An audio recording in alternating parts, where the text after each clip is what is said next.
Recording in progress. All right. Hello, everybody. We're going to do this tonight. Tonight, we're going to talk about the future of robotics and how it can help us and not take over the world. Okay, so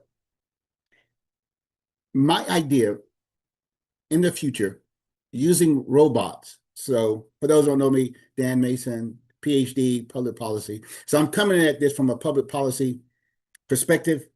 Um, it's probably a short video. I'm doing a couple things at the same time. YouTube, Zoom call, and I'm doing a TikTok. So what I'm talking about is the idea of recycling. All right, there's already some ways of recycling, which is great. However, we want to get more into it. And some of the recycling we know is tedious and non-economical. But the idea is, what if you have an area, instead of a landfill, you have an area, large warehouses, dumping areas, collection areas, would you say, bring in the material to be recycled, and you have 10,000 robots. Of course, it's in the future, you got to be economic, that sort of thing. Instead of having robots do things that we can do, how about start off with having robots do things that we don't want to do, too dangerous or too tedious, and um, you're doing a thing over and over, couple um, syndrome, that sort of thing. Can't remember the word of it. Anyway, so, but if you put the effort in, and instead of you got those that with the money and with the idea want to go to Mars, right? Because we're destroying the Earth. How about and some estimates to terraform Mars is $40 trillion. I mean, that's just some estimates. So something to think about in reality, in real world. How about clean up the world that we have now? Also, recycling will save us from redigging, redrilling, to get the resources. They're already here. We just need to recycle them. All right, so let's get started. I call it the thousand hands that never sleep. Okay, so they will be working around the clock. Of course, they will need maintenance, but it's just an idea. Again, public policy administration. What can we do to enhance the productivity of us humans with robots and all the trash, this consumerism that we're into now, all the trash that we have? We used to have things that were durable. Now we have the plastics and the forever chemicals. We need to do something with those. We need to do better. One way, hopefully, it can be economical, will be utilizing robots. All right. All right. Picture a warehouse the size of a small city, lit day and night, never silent. 10,000 robots work without pause. Of course, you're going to have maintenance. Of course, you might have some down periods. We're just, giving you a picture. They do not build cars or stack boxes.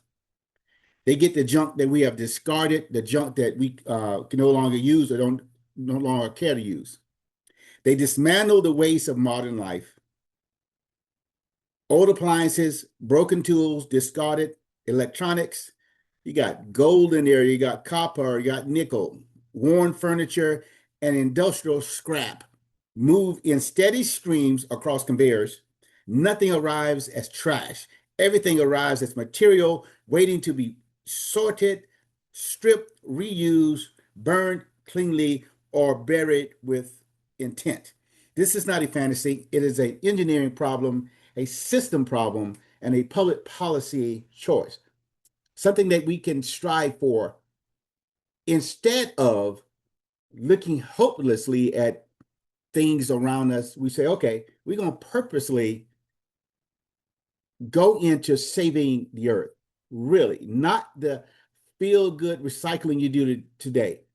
I don't know if you know, the same garbage truck that picks up your trash, picks up your recycling, and once they get to a certain capacity, it all goes into the trash, and the capacity is not like you think.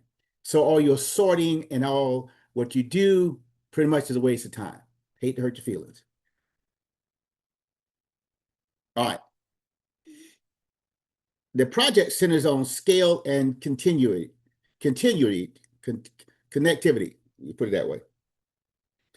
10,000 robots operate 24 hours a day. They disassemble objects into base components with precision, excuse me, humans cannot match at speed. All right. We're going to break down easier. Our machine, we're lazy, we're not getting paid enough, it's not a living wage. But homeboy is there and he's not, he's loving it. He's in the prime of his life. And he's doing a purpose that we have programmed him to. And as we move on, the robots can repair themselves, things like that. But we're going to have other jobs. You still need humans to repair them, still have humans to run the operations. So this is not about taking away jobs away. This is first, it's going to be scale, small. It may be 500 robots, 10, 15, it's going to be the scale. Then it grows.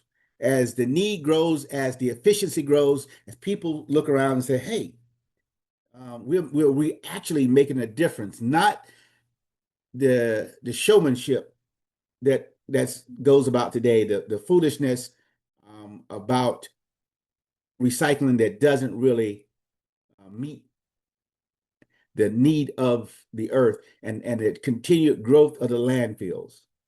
We got to, we hopefully we should put our efforts into restoring the earth, but doing in a economical and a practical way, not with this emotional driven.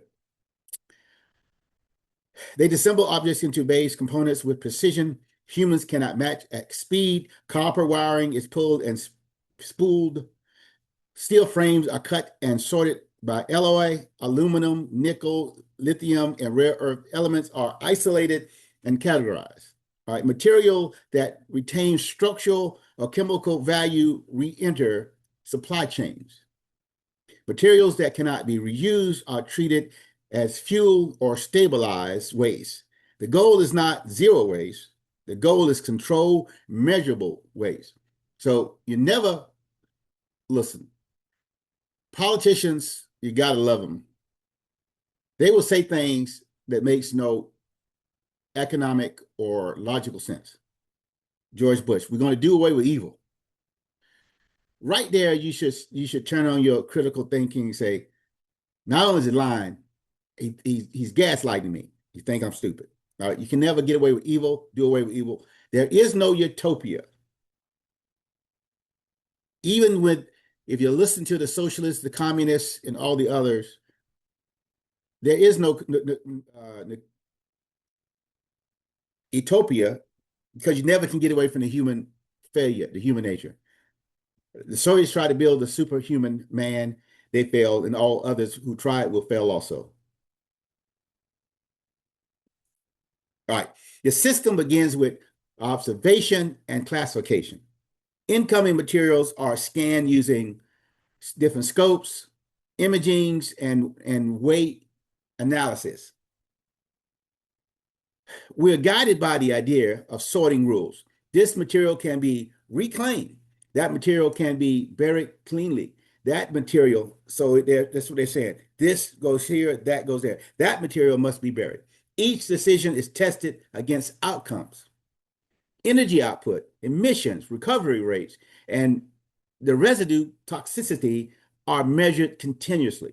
When results fall outside targets, the process changes. This feedback loop keeps ideology out of the mix, and we're relying on evidence-based decisions. The factory learns over time. This is a learning and growing process. We got to get the idea there. but it got to be economical, it got to be proficient, and